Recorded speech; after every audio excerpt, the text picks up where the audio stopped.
à luz de 1 João, capítulo 1, versos 5 a 10. Ouça a leitura do texto.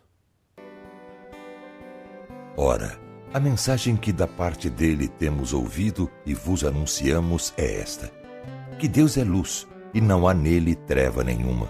Se dissermos que mantemos comunhão com ele e andarmos nas trevas, mentimos e não praticamos a verdade. Se, porém, andarmos na luz como ele está na luz, mantemos comunhão um com os outros, e o sangue de Jesus, seu Filho, nos purifica de todo pecado. Se dissermos que não temos pecado nenhum, a nós mesmos nos enganamos e a verdade não está em nós. Se confessarmos os nossos pecados, ele é fiel e justo para nos perdoar os pecados e nos purificar de toda injustiça.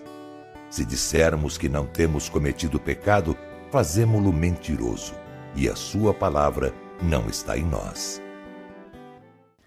O pecado é o maior de todos os males, porque o pecado nos priva do maior bem. O pecado faz separação entre nós e Deus. O pecado é a maior tragédia que aconteceu na história da humanidade. O pecado nos separa de Deus, o pecado nos separa do próximo. O pecado produz dentro de nós uma esquizofrenia existencial. O pecado nos coloca contra a própria natureza onde habitamos. O pecado é uma fraude. Ele é um engano. O pecado é um embuste. Ele vem dourado, colorido, sugestivo, apetitoso, glamouroso, mas ele esconde por trás desse glamour um anzol de morte. O pecado seduz como uma isca apetitosa, ele atrai como uma armadilha, mas o final da linha do pecado é a morte. O pecado promete para você alegria e paga com tristeza. Promete a você liberdade, mas escraviza. Promete para você prazer, mas produz desgosto e culpa. Promete para você vida, mas depois mata. O pecado é enganoso. E eu quero tratar, à luz do texto, sobre 3 enganos do pecado. Em primeiro lugar, o pecado nos leva a tentar, a enganar o nosso próximo. Passamos uma imagem colorida de nós mesmos, otimista, piedosa. Mas se as pessoas nos conhecessem como de fato nós somos, talvez ficariam escandalizadas, talvez se afastariam. A Bíblia diz que se nós andarmos na luz como Deus está na luz, é que nós temos comunhão uns com os outros. Mas quando se anda nas trevas, é impossível ter plena comunhão, porque as trevas não permitem um relacionamento de integridade, de fidelidade, de respeito, de amor e de companheirismo. Quando você abriga o pecado no seu coração, você precisa botar uma máscara, você precisa ser hipócrita, você precisa fingir, você precisa passar uma imagem de você mesmo que você lá dentro sabe que não é mais verdade. Então o pecado leva você a tentar enganar as pessoas, porque de fato o que está acontecendo lá no seu íntimo chocaria as pessoas, escandalizaria as pessoas, ofenderia as pessoas, afastariam essas pessoas de você. Daí o perigo do pecado, é que ele seduz você, ele engana você, para que você então tente passar uma imagem mais otimista a seu respeito de que de fato é a realidade a seu respeito. Mas em segundo lugar, esse texto diz que o pecado sedutor, enganador, nos leva a um outro perigo, o perigo de enganarmos-nos a nós mesmos. Veja o que o texto diz. Se dissermos que não temos pecado nenhum, a nós mesmos nos enganamos e a verdade não está em nós.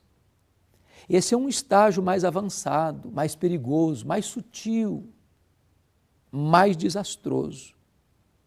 É quando você vive no pecado e de repente não sente mais tristeza pelo pecado, de repente a sua consciência não dói mais, as setas que feriam a sua consciência estão rombudas e você não sente mais nada, parece que vira tudo normal, você se acostumou, sua consciência ficou cauterizada. E aí você olha para dentro de você mesmo e já acha-se uma pessoa maravilhosa, uma pessoa boa, você se exalta, você tece elogios às suas próprias e pretensas virtudes. Daqui a pouco você pensa que nem pecador você é. Você começa a olhar para você sem nenhuma possibilidade de existir reparos mais na sua vida. É porque o pecado enganou você. Isso é um estágio terrível de cauterização, de endurecimento do coração, onde a sua cerviz, o seu pescoço não se dobra mais. E aí você se tornou escravo do pecado, já tem prazer do pecado, não sente mais tristeza por ele, o pecado te dominou, te domesticou, te botou num controle pleno e total. Você se tornou escravo dele. Mas há uma terceira área, uma terceira fase, um terceiro estágio desse engano ainda mais perigoso. Veja o que o texto diz, o pecado tenta nos levar a enganar o próprio Deus. O versículo 10 diz assim, se dissermos que não temos cometido pecado, fazemos Deus mentiroso e a sua palavra não está em nós. No momento em que você se julga sem pecado, você está dizendo que a afirmação de Deus de que todos pecaram e destituídos estão da glória de Deus não é verdadeira. Assim, aqueles que negam o fato de serem pecadores e negam os seus próprios pecados estão fazendo Deus de mentiroso, estão tentando enganar o próprio Deus. O pecado é maligníssimo, diz a Bíblia. O pecado, ele é pior do que a doença, é pior do que a pobreza, é pior do que o sofrimento, é pior do que a própria morte. Esses males todos, embora tão terríveis, não podem afastar você de Deus. Mas o pecado afasta você de Deus agora e por toda a eternidade. O pecado é maligníssimo porque o salário do pecado é a morte. Como é que você resolve esse problema do pecado? O texto nos ensina duas coisas. Primeiro, está dito aqui no versículo 9, se confessarmos os nossos pecados, Deus é fiel e justo para nos perdoar os pecados e nos purificar de toda injustiça. Se você concordar com Deus que você é pecador, e se você se arrepender, e se você se voltar para Deus, há perdão para você.